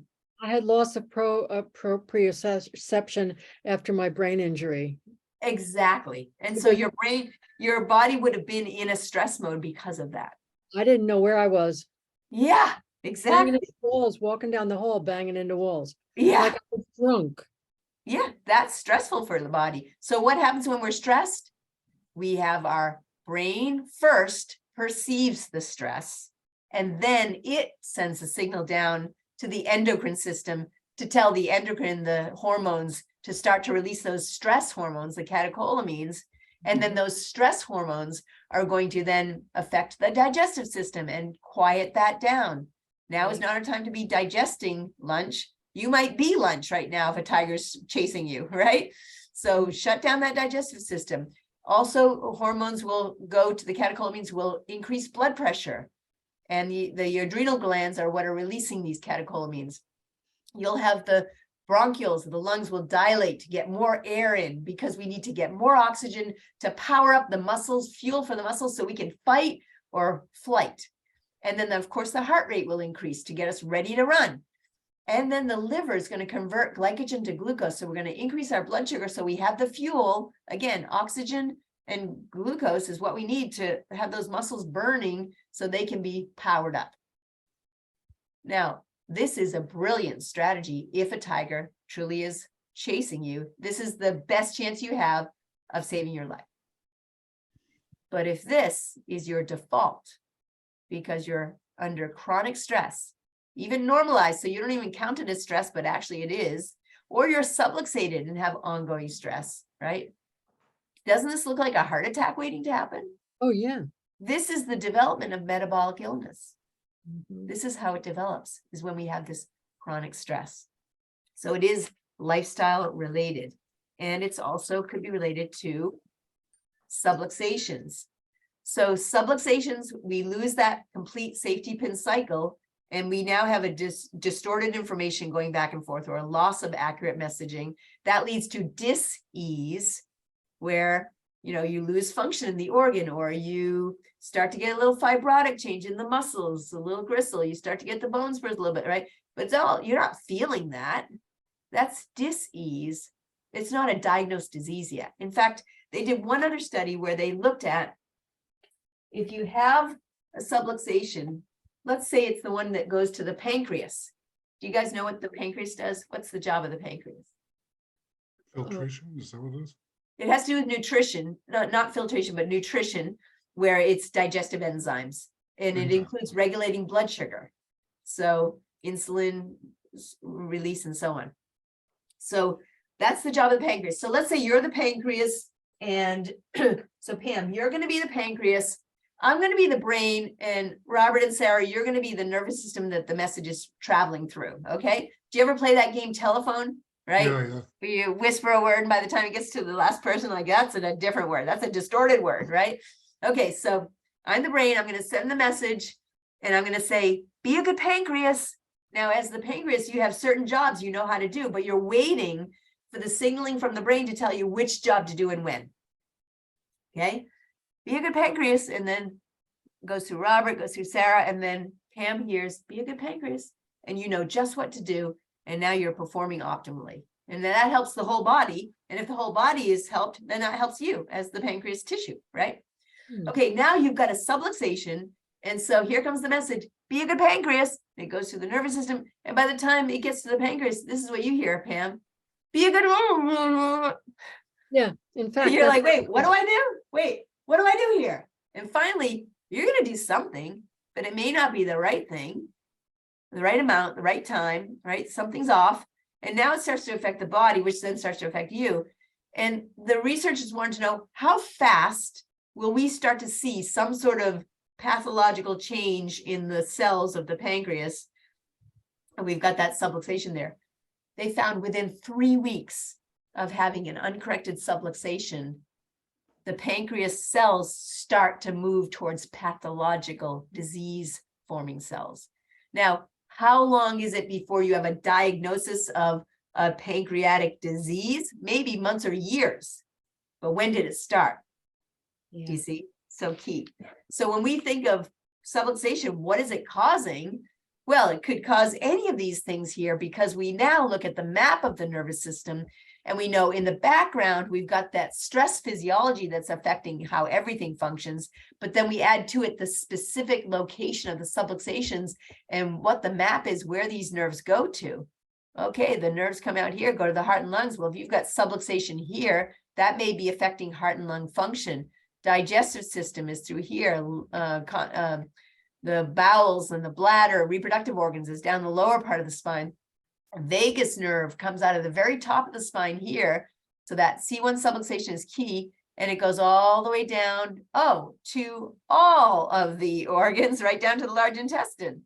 And so that top area, brainstem level, is key for affecting a lot of the body function. Posture is controlled here as well. And then we see there are nerves, that go up into the head too. So we can have structures of the head that are affected by this brainstem area. And then we have the spinal cord, which runs all the way down the spine And you could have a sacral subluxation that is torquing the spinal cord and putting pressure all the way through that can affect brain function and all the rest. So that's why we see subluxations can cause these kinds of health problems. Go right down the list there: headaches, pain, blood pressure, allergies, asthma, ADD, autism, multiple sclerosis, depression, anxiety, arthritis, sleep problems, digestive issues, reproductive issues. But wait for it, immunocompromise. All could be related to subluxations. And when we ask the question, what's the root cause of many of these health issues, we have to recognize first off that if you're using that old way of thinking about health, the toggle switch, oh, I feel pretty good today, I'm healthy. Oh, I don't feel good today, I'm sick. Right? If you're using that as your model, what is the early symptoms, or what do you feel early on with heart disease? You don't feel anything. Most No. people find out about heart disease either because they have, the first symptom is a fatal heart attack. They don't get another chance, or they happen to go to the doctor and happen to get their blood pressure taken or something. And then we start to see signs of it, but they didn't feel it. Cancer. By the time you're feeling cancer, you're in trouble, right? Mm. Alzheimer's, diabetes, by the time you're feeling it, right? Kidney disease, you can have 80% loss of function in the kidneys with no symptoms, right? Even something like a cavity, by the time you're feeling it, right? So you don't want to necessarily use how you feel. That's a distorted view of health. But if that's the question you're asking is, how do I feel? I feel good. Okay, don't need to go see the doctor, right? You're using the wrong definitions for health, and it's actually leading you in the wrong direction. Whereas if you ask, do I have optimum function? I don't know, I better get an assessment to see if I have optimum function, and I better look at my nervous system, because if you want optimum function, you have to have a healthy nervous system. So we have to ask the question, how stressful is your life? How do you know if the stresses you're experiencing are actually affecting your health, whether you feel it or not? So how well are you managing your stress? That's what we want to know. And the only way to understand that is to check the nervous system. How well is your nervous system functioning? Well, how do you test that? So people go, they get their blood pressure checked, they get their cholesterol numbers checked. What controls your blood pressure? Mm. What? The nervous system. Nervous system. Yeah. What controls your blood sugar? Mhm. Your nervous system. Do you see? So we get those numbers checked, but we're not actually checking the system that controls that nervous system. I want you to meet Annie. So people come to me for stress. Like that's the reason they come is, oh, you're stressed. You better go see Dr. Heather. So Annie's mom came in to see me because she was new in the neighborhood. Friend sent her over after the new neighbor had heard why she was stressed. She was stressed because Annie, by the time she was 3 years old, had had 2 or 3 open heart surgeries. Can you imagine being that mother, right? Crazy. So whenever I heard that, I said, okay, we're going to check your spine and nervous system, but we better check Annie. Think of the stress she's had, right? So Annie, at that point in her life, had never eaten through her own mouth because she couldn't. So they gave her a gastric tube to feed her whole life. But now she was starting to get more robust, healthier from the successful surgeries. And they wanted to teach her how to eat again so that they could remove the gastric tube so she could just, start to live a better quality of life. So her mother explains to me that they're working with a speech pathologist to learn how to move your mouth so you can eat and drink things. They were at the point where she could swallow 3 drops of water, not droppers, drops of water. Like she could manage that, right? So I'll never forget the very first day that I adjust Annie, she's laying on the table, and I don't know if you noticed, but sometimes I'll poke your butt, and that's to affect the sacral tension. And so that was exactly the contact I made, a little poke in her butt. And then Annie suddenly takes this big breath, and then she lifts up her head and she looks at her mother and looks at me, and then she jumps off the table. She runs over to the water cooler and she starts to point at the water cooler. And so her mother's saying, well, this is cool. She wants to play with the water. Let's do that. But we got a little Dixie cup. She says, don't put much water in it. She's just going to tip it out. So we put 1/4 of it with water. We give it to her, and Annie takes the cup and then looks at both of us, and then she drinks the whole thing down like a sailor drinking a shot of whiskey. It was incredible. And her mother's like looking at her like, that's a miracle that we just saw. And so I want to ask you, did I know that that was going to happen? Do you think I knew that that was going to happen? No, I didn't know that was going to happen, right? But what did I know? I knew that her body was smart. It was designed to be healthy, and her spine was her lifeline. That's what I knew, right? So that's Annie's story. And what would her life have been like if that pivot point didn't happen from that neighbor trying to help out the neighbor, right? How would you know if you had a subluxation? Like once you find out about subluxations, how do you know if you have one? We have to measure it. So it's not something you can feel necessarily. By the time you're feeling it, maybe it's been there for a while. And so I use palpation, feeling the alignment of the vertebrae, feeling the motion in the joints. Is this joint locked up? That's a sign of a subluxation, restricted range of motion. We'll use the scanning technology to measure nerve supply to the muscles, nerve supply to the organs. How well are you managing the stresses that you're under? We'll look at x-rays that'll tell us what's the alignment like, what's the biomechanics, how much gravitational stress do you have?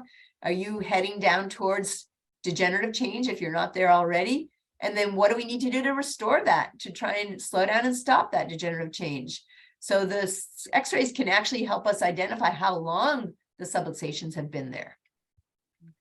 And then we take that information and we retest over time. And then we start to see how things are improving, how function is improving. And then if you do have a subluxation, what should you do about it? Well, of course, you got to do something to correct it. Chiropractors are the only professionals that know how to locate, identify, characterize, and help your body correct those subluxations. And in our office, we use a three-legged model. The first leg of the stool is adjustments in rhythm. That means coming on a regular basis so that I can be tracking how you're progressing over time, so I can make plans as you go through your care. Breaking the bad habits that are causing the subluxations, how you eat, how you move, and how you think, the bad habits. And then the specific exercises to help get your spine stronger. So when I say adjustments in a rhythm, again, it's because I really do want you to get your best results, and I want to be tracking how well you're adapting to your life. So when you come in, if there's no new things and I'm seeing we're right on track, we just keep going with it, I'm going to expect that progress. Something happens that's out of your regular, an extra stress, I'm going to see exactly how your body responds to that. Sometimes I have people that come in, we tell them, oh, we're going to scan your spine today. It's time for your rescan. And they're like, no, today was a stressful day. I don't want to be scanned today, because everybody wants to have good scans. But I always say, no, we want to scan you because I want to see how is your body adapting to stresses. Even if you have stresses, we may see that you're actually adapting better to those stresses. So we always want to stay on track with our adjustments and with our scans. And then breaking the bad habits. Boy, this is a hard one. It's hard to break bad habits, especially in our culture that we're all indoctrinated into those bad habits. So what I found is, even though I tried many different things over the years, there's one program that I have found that is amazing. And it's called Bonfire Health. If you go to bonfirehealth.com, you're going to find out how the healthiest people in the world, what are the healthy habits that they have? And there's 39 essential healthy habits that if you have these things in place, it totally changes the trajectory of your health. And it actually helps me to do better work because you'll stop recreating those bad habits. And so this program, it's you go to the website, they actually have a 90-day challenge, so you can learn all 39 habits in 90 days. And they just send you one email in each category: how you eat, how you move, and how you think. So 3 emails per week. And all you do is just read the email and do the thing, right? And if you're busy, just read it and do it. If you're curious, like what's the research behind that, you can click on the links. It takes you to all the research. And if it's something, I don't even know what that is, you click on the link and it takes you to a video of how to do that exercise, or to a recipe on how to cook with that food, or whatever it is. So journaling exercises and so on. How you eat, how you move, and how you think. And so I'll give you the link to that. The cost of it, I mean, the value, it's probably worth $5,000 on how much benefit you're going to get from it, and how much faster we'll move through care. But I'm the only bonfire doctor in Vermont, so I get to introduce you to it, and it's a very special price. It's free. It's free, right? So what that means is do not devalue it because it's free. Do not devalue it, right? They should put a price tag on it so that you take it more seriously. And you can share it with other people. So people you know and love, if you want them to get on the road to better health, like let's do the challenge together, right? With our partners or our family or our coworkers, get a group together. We're going to start on the same day. We'll do it together. And it's a great time of the year to do it, right? New Year's resolutions, right? Most people by this time in January, they've already lost momentum on their resolutions. But you start this and you're getting those emails and you're talking to someone about, oh, did you get the email? Did you read it? You know, I'm drinking my water. Are you? Right? That little bit of conversation actually helps us to level up, right? So I highly recommend that you do that. And the specific exercises, so we're going to just add to it a little bit at a time. So doing the spinal exercises to prepare your spine for sleep, that helps to turn the stress switch off, that remolds the spine, that slows down and stops that degenerative change by getting the spine to be healthier. And finally, if we look at our trajectory of how we're moving through care, when we start, we've got a boulder to push up a hill, right? So we can't take our hands off the boulder. That's why your frequency is so important. It's so important to have that corrective rhythm. And the purpose of the first 4 months of care is to stabilize your system, get it back into healing mode. Then when we get into the next 12 months of care, that's where we do a lot of the rebuild and the remolding that happens. But we need your system to get better at dropping tension before it can be ready to actually effectively remold. So I'm starting you on the sleep prep exercises now and the posture exercises I'll give you and so on, like how to sit, how to stand, how to bend, all those things. And that's so that by the time we get to the rebuild phase, you're already hitting the ground running so that we'll see more effective remolding during that time. And so what we also accomplish here is diminishing the chance of a relapse from occurring because you're just getting healthier and stronger. And we'll tend to see the frequency decrease as you go along because you're holding your adjustments longer. And then finally, whatever your goal is moving forward after that, you know, do you want to stay on the healthier, stronger trajectory? Then we just figure out, as I said, what is the research shows? How are you adapting to your stress? What do your scans show? And through that formula, you tell us what your goals are. If you want healthier, stronger, then we'll keep you on track with that. A lot of people with the stressful life that we're living in, and I don't know about you, but I don't want to pull back on my life. I want to live fully. So I'm going to get checked very often because that's the way I want to be living. Other people, you know, they hit their goals. They don't need to be better, but they want to protect their gains. So they want to do something that's a little bit more like maintenance, maybe a couple times a month, something like that for a lot of people. Other people, it has to be a little bit more frequent. It depends on the person. But if we were to put all this effort into improving our spine and then we stop taking care of it, what are we going to expect? Right? We're going to lose those gains. You know, could you ever exercise and get so fit that you'd never have to exercise again? Wrong question, right? My daughter, when she was young, asked me, can I just brush my teeth really, really good for like 3 weeks and then not have to brush them again? Sorry. No, wrong question. Eating healthy, the same thing, right? Sleep, same thing. All right. And then this last study, I just love. So this was, and there's so much chiropractic research that I can show you, but I love this one because it was done by an insurance company. Blue Cross Blue Shield of Illinois.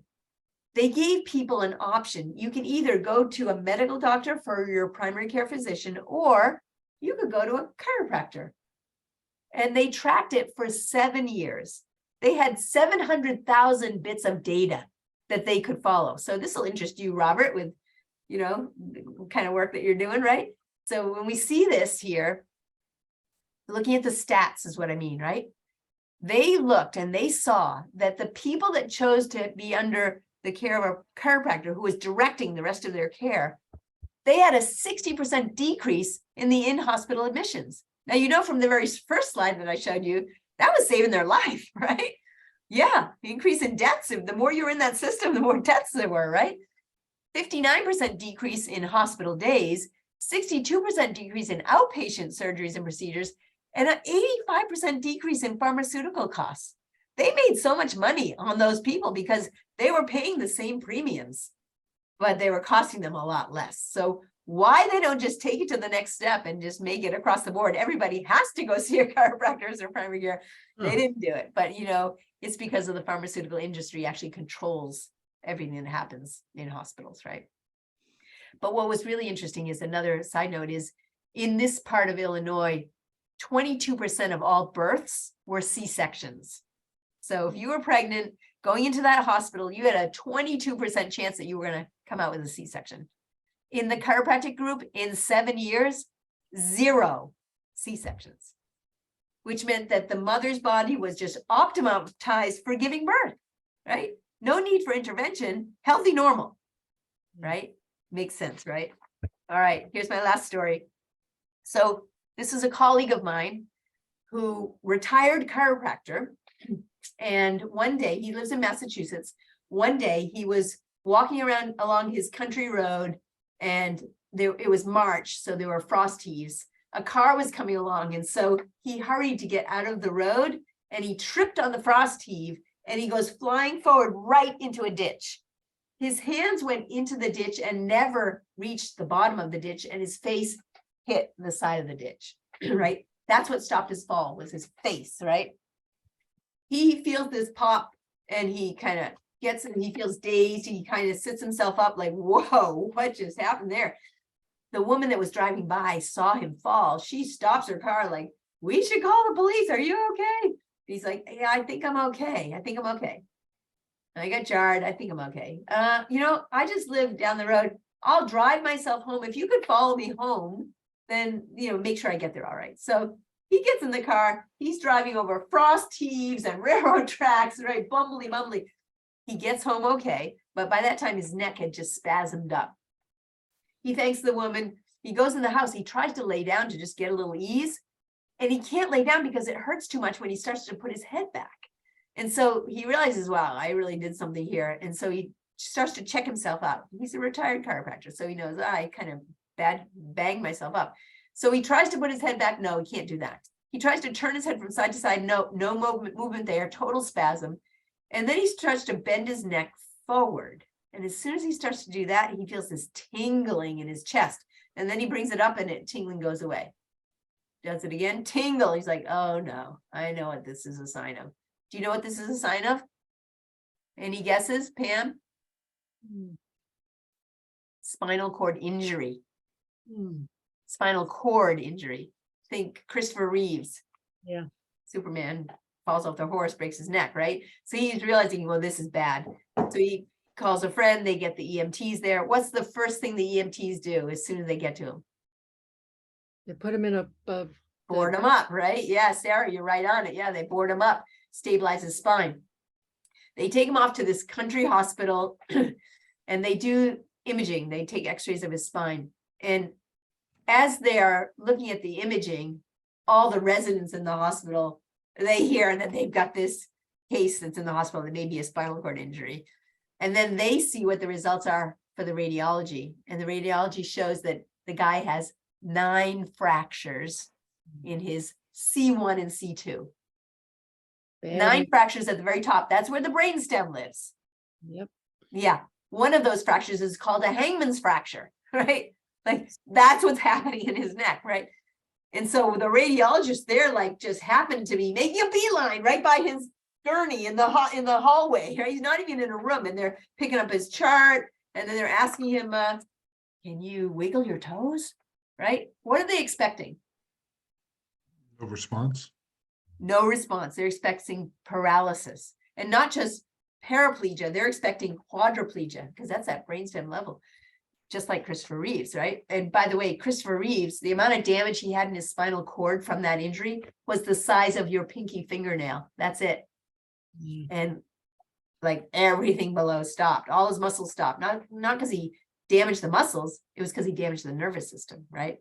So he's in the hallway, and these the residents are all asking him. And finally, the 5th one comes by. He's like, "Can you get me into a room? Like, I'm out here in the hallway. You want me to know if I can wiggle my toes?" "Yes, I can wiggle my toes and my knee and my leg. Like, can you get me into, like, why are you bothering me, pestering me?" It turns out he has no neurological damage. Wow. Wow. So I hear about this from my brother, who's also a chiropractor in Massachusetts, and he calls me and he says, "Dad's okay." And when you hear that, your next question is, what's wrong? And he says, broke his neck in 9 places. What's okay about that? No neurological damage. How did he get away with that? 74-year-old guy breaks his neck in 9 places and no neurological damage. How did he get it? Like, thank you very much, but how did he get away with that? So my brother sends an email out to all of his colleagues to let them know what happened. And this one email comes back and it says, go figure. You adjust somebody every Wednesday for decades, and 2 days later, they break their neck. You just never know. Well, as soon as I saw that email, Pam, didn't I have the answer to my question? Yeah. Yeah. What was the answer? How did he get away with it? Well, he was in good neurological health. Very healthy, yeah. Yeah, his brain had a very clear neural self-image. It knew exactly where everything was, so that when that trauma happened, immediately the muscles spasmed up. His muscles, his own body splinted him up, boarded him up long before the EMTs got there, right? That smart body spasmed, but it spasmed in exactly the right way so that it held everything in place. So when the surgeons were looking at the x-rays to determine, okay, where are we going to need to go in and do fusion to save this guy's life? They looked and they said, hang on, he's got these fractures, but everything's in alignment. We don't actually need to go do any surgery to go in there. We just need to protect the guy to make sure it doesn't displace while it's trying to heal up. So they drill 4 holes into his skull, attach the halo base, the halo brace, and they screw the screws into the holes in his skull. And that's attached to the corset. So now for 4 months, he's just moving around like Frankenstein, right? And they sent him home with instructions on how to move around with a halo brace, like how do you lay down, how do you get into a car, with painkillers for the wounds they had created. His neck didn't hurt, it was the wounds that hurt. And for wound cleaning instructions, so he wouldn't get infections, so that he could keep everything clean while it heals up. 4 months later, he goes back and everything had healed up. Now, there's a little bit more to the story here. He got those good results because he'd been getting adjusted every week. He was getting traditional chiropractic care. Is he going to go back to his conventional chiropractor with that brace on? Are they going to adjust his neck? Hell no, right? They wouldn't probably adjust any part of his spine with a halo brace on with structural chiropractic. So I said, Dad, you should go see my colleague, Dr. Jen, who bought my practice when I moved to Vermont. She does the light touch work. And he knew he had been adjusted by me, so he knew. He says, yeah, that's a great idea. So he goes off to see Dr. Jen. And here we are, like 10 years later, he still sees Dr. Jen. And so it was because he noticed an even bigger change in his health when he got that cord tension, that tonal model addressed. And she totally could adjust him the whole time when he had the halo brace on, because it was just a little light touch, just helping the brain to look. Now, I don't know if you've ever seen people that have these like cervical collars, the soft collars that people wear sometimes, like, oh, I got whiplash, put a collar on. They found studies that show, remember how important proprioception is. Now, proprioception is not just important for brain's neural self-image accuracy, but it's also important to keep firing up to the brain to stimulate the brain. And so movement in the joints of the body, the mechanoreceptors, that stimulation actually keeps the brain charged up. And Dr. Roger Sperry was Nobel Prize winner. And he said that 90% of the stimulation and nutrition to the brain comes from movement of the spine. 90%. Because we have so many joints and so many mechanoreceptors all focused in right up close to the central nervous system. So people that wear those collars and immobilize their neck, in 1 month, their brain shrinks 20% because it's just not getting that stimulation. So I said to my dad, Dad, you have that halo brace on, your brain's going to shrink. And I said, okay, you got to start doing these isometric exercises. So I taught him how to just tighten up those muscles. You're not moving it, but just tighten them up. And just the tightening is going to send some of the receptors from the muscles up to the brain to just try to keep stimulating things.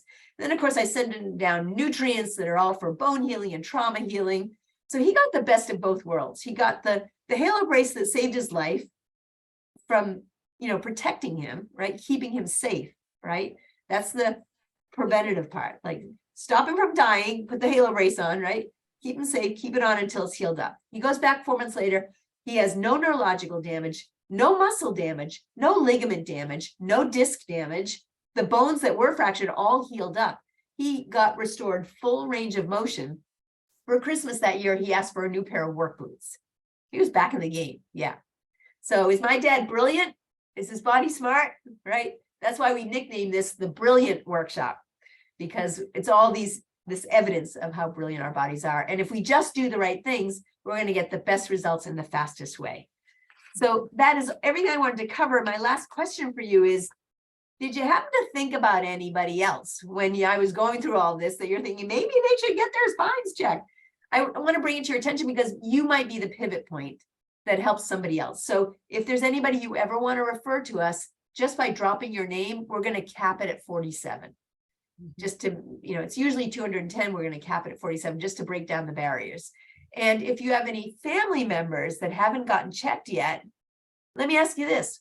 When does it make the most sense to get your spine checked for the first time to see if you have subluxations? What age do you think? When you're born. Yeah, I actually attend births to check the newborn immediately after birth. I had a chiropractor when I gave birth to my daughter who was checking her immediately after. I wish I had been checked at 13 when the scoliosis began. I do too. And chances are it started before 13. It was Probably. detected at 13. Yeah, I agree. And so when you think of your loved ones, when does it make the most sense to get them checked? So for the next 2 weeks, any family members that you want to send in, it's on me. Okay, fair enough. And then my next question is, if you do find out that you have a subluxation, how quickly do you want to get it corrected? What do you think? ASAP. Yeah. Or at least within 1 week if you want to avoid the gristle, or within 2 weeks if you want to avoid the degenerative change, or within 3 weeks if you want to protect the organs, right? So that's how we come up with our formulas of how often should somebody get checked. And then my last request of you is, besides doing the spinal exercises so you get your best results, if you know any organizations that are looking for a wellness workshop for their employees, or maybe it's an organization or a club that you belong to, business or a club or a church, I'm happy to come in and do presentations. I do them everything from 10-minute TED Talks popped into one of their meetings to like a workshop series. So just whatever they want, I'm happy to do it. It's part of the community outreach that I've committed to. So I've committed to 10 hours per month. And so you could help me to achieve that if you have any groups that you could refer me to. So if you do have somebody in mind, just let me know on the next visit. You can just write down who the contact is and we can get in touch. All right. Thank you so much for your time and attention, Pam. Thank you for sticking with it. I hope you found that it was worth it. And Well, I'll see you tomorrow morning. You'll fix whatever's going on. there here. you go. There you go. And we'll give you the exercises for preparing the spine for sleep and the Bonfire Health links as well. All right. So have a great evening, and I'll see you on your next visit. Okay, thanks. Sarah, thank you for Bye. joining us. Thank you, Robert. Thank you, Pam. Nice to meet you all. Bye.